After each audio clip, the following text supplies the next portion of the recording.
എന്റെ കാല് പോയി കടമുള്ള കാര്യം ഞാൻ പറയാം. ഒന്ന് ക്ഷമിക്കട്ടെ.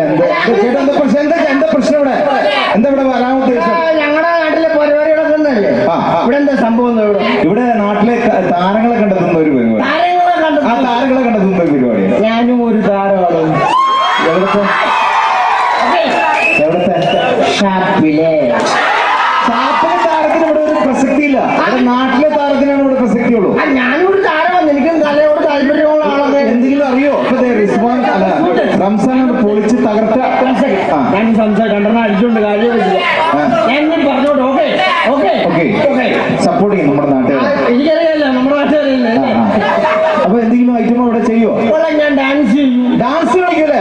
അപ്പൊ നമുക്ക് ഇതിനൊരു എൻട്രി ക്വസ്റ്റ്യൻ ഉണ്ട്. പക്ഷെ എൻട്രി ക്വസ്റ്റ്യൻ പാസ്സായാലും മാത്രമാണ് ഈ പരിപാടിയിൽ പങ്കെടുക്കാൻ പറ്റുള്ളൂ. എൻട്രി ക്വസ്റ്റ്യൻ ചോദിക്കട്ടെ. ഒരു റെയിൽപാളത്തിൽ കൂടി 2 ട്രെയിനുകൾ മുഖാമുഖം വരുന്നു. എന്ത് ചെയ്യും? ഞാൻ സിഗ്നൽ കാണിക്കും. സിഗ്നലൊന്നുമില്ല. സിഗ്നലില്ല. ഇല്ല. അങ്ങനെയാണെങ്കിൽ ഞാൻ എന്റെ ഷർട്ട് ഊരി കത്തിക്കും. കത്തിക്കാൻ വേണ്ടി തീപ്പെട്ടി ഒന്നുമില്ല, തീയില്ല, ഒന്നുമില്ല. അങ്ങനെ സംഭവമില്ല. ഒന്നുമില്ല. ഇല്ല.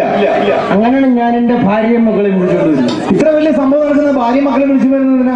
ഈ ട്രെയിൻ തമ്മിൽ കൂട്ടിയിരിക്കുന്നത് ഞങ്ങൾ ആരും ഇതുവരെ കണ്ടിട്ടില്ല. അതുകൊണ്ടാണ്. എന്നിട്ട് ഫോട്ടോ എടുത്തും ഫേസ്ബുക്കിലും വാട്സാപ്പിലും ഇട്ടും വൈറലാണ്.